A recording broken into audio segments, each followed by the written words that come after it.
Hey guys, Blue Bear Crypto back with just an update video.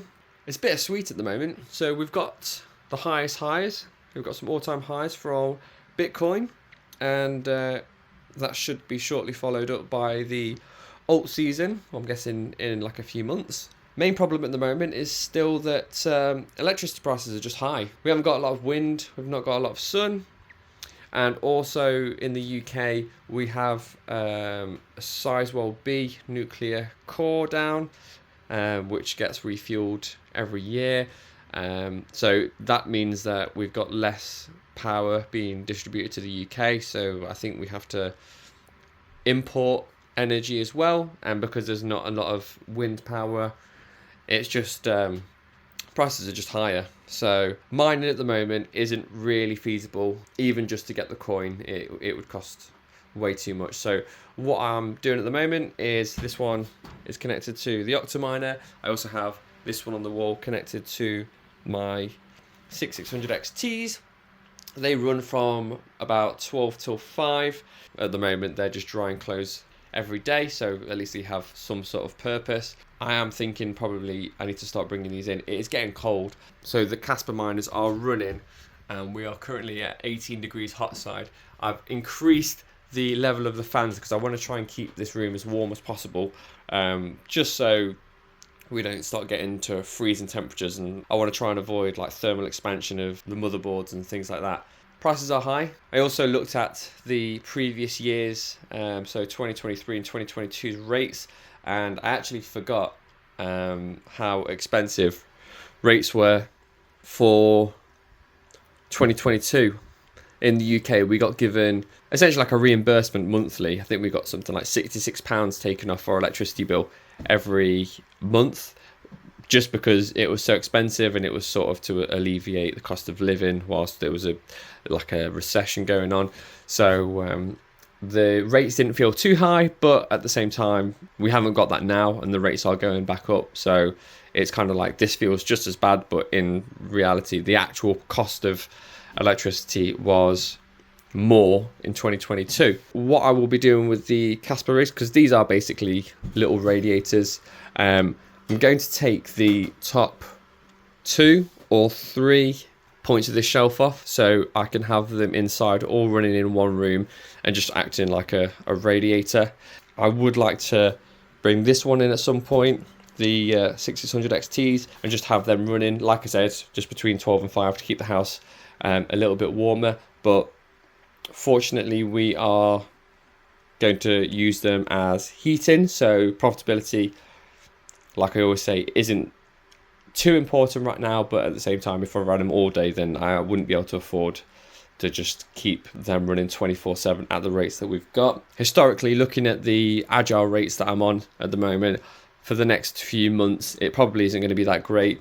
Once Sizewell B comes back online, it should alleviate the prices a little bit, so it should be a little bit better, and I could probably mine if the alt season does kick in a little bit. So profitability will go up for everyone when that happens, and hopefully it's justifiable that I can get the rigs back on. The KS2, which is running in the house, that is all running good now, and after the update, after the firmware update, everything is nice and happy. We are just plodding along, and I have that running in my kitchen, and it just acts as like a bit of a downstairs heater, and it does keep the room a few degrees higher than what it would be otherwise. So I'm happy just to leave that running as is. Same with these, they use such a small amount of power, they're not overclocked or anything. It doesn't make too much difference just to leave them on. The Nano 3, which used to be here, is now in the other side of the shed,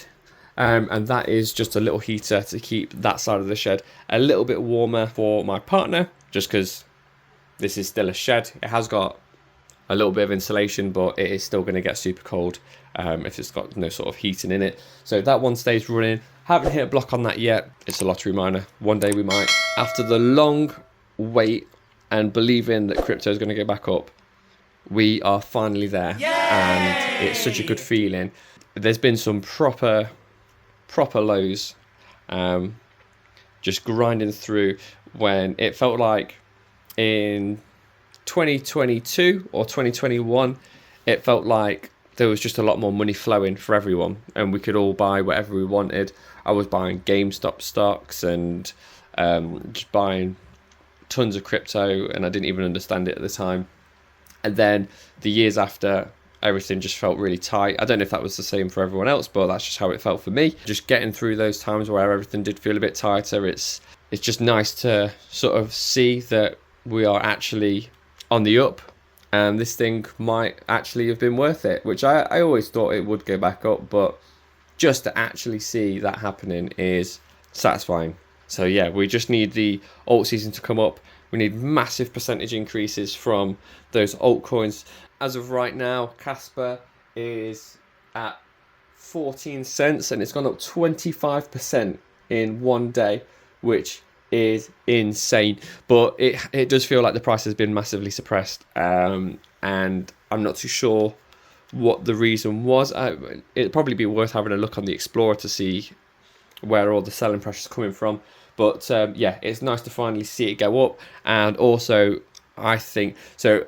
I mostly hold Casper at this point in time. I do believe in Bitcoin, but I feel like the percentage increase, you will earn more from Casper. I don't know if that is going to happen. For all we know, Casper could just be like a rug pull. It's anything's possible in this game. So I believe that Casper will go up percentage wise a lot more than Bitcoin this time round, and that usually happens with the alts anyway. So we are mostly holding Casper at this point in time, and hopefully it will pay off in the next few months. If you've been mining or if you've been holding through the dark times and it was just a bit depressing, good job. It's nice to actually get out on the other side, and we're not even, most people are probably just starting to break even if they did buy in at all-time highs on the last bull run. If you did hold out, props to you. It wasn't easy, but we made it. Like I said, alt season is not here yet, so I'm not planning on selling anything until we get at least past all-time highs. I think I'm just gonna wait for everything to run up, and when I feel like we're near the top, I will probably sell off some and actually take some rewards, because I'm not giving financial advice or anything, but to go all in at the top of the last run and then watch it go all the way down, not the best feeling. Wouldn't recommend it. So I'm going to take some profits, and I think that is a good idea if everyone's just had crypto sitting and waiting and you wanted to kind of use it for something else, but you can't because you're massively down. So just don't forget that a profit is better than a loss. And that's pretty much it. There's nothing else to report really, but we're just waiting on the rates for electricity to go down. I was tempted to try and move over to Octopus Go, but I think they're cracking down on people that don't actually have electric vehicles. So I will hold out on Agile, and I'll let you know sort of rough prices, and I'll put an average of what my electricity cost is at the moment. It is not looking good, but at the same time, the rate that I'm on is still cheaper than just the standard tariff that you get put on if you don't have any sort of smart tariffs running. And yeah, I'll see you guys all in the car park with Lamborghinis in the next few months. See you in the next one.